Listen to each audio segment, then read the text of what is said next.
Hey everybody, so I hope you've had a good week. I'm just about to head off home and I thought I would just show off the tool cabinet that's been in progress at work for a long time. It might kind of look impressive initially, but it's a pretty simple construction.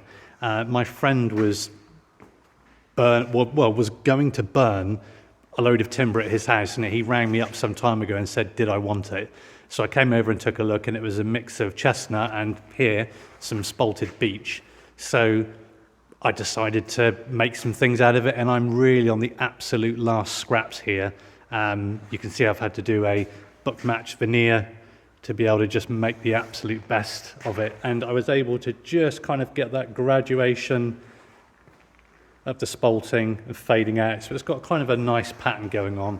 And I've tried to cut the bottom rails all from the same piece of timber, so you've got that nice continuation all the way through.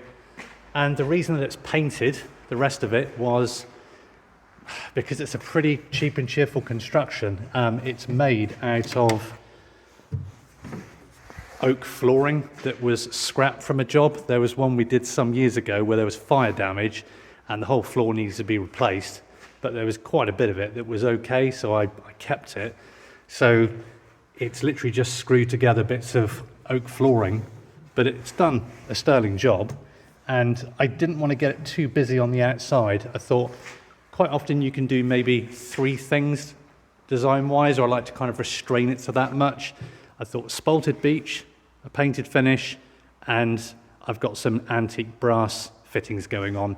And then when you open it up, of course, you're going to get a different timber, but there's going to be obviously tools and all the rest of it. Now, that's been ticking over for, I don't know, maybe a year and a half. And I don't mind that because it's just one of those jobs. You fancy doing something, it's in the corner, and when you get that spare moment, you put some time to it. And yeah, it's nice. And I actually got one of the other lads to help out the other day. They did the installing some of the doors, and one of them had the opportunity to do some glue up on a couple of the doors as well. Because sometimes if there's a quiet moment, you can give someone some experience of thinking, well, if they do screw up one of these doors, I can always add a detail that will get over it, and you know, people can get a bit of experience. So maybe one day I'll get around to finishing it, and it'll live over on the wall over there with my tools in it. But yeah, so hopefully I'll get a bit of time into the shop this weekend, but I have got homework to do, as in some renovation bits and pieces. I'll just show you quickly on the back just to see how crude it is. You can see it's literally just rebaited and screwed in.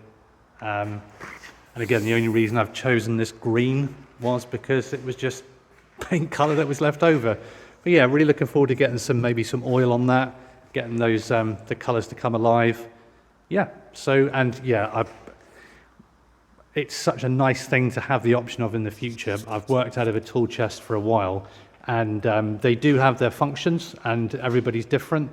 But for me, it's much nicer to have things up at a level where you can reach them easily, and a tool cabinet or tool rack certainly achieve that. All right, have a great weekend.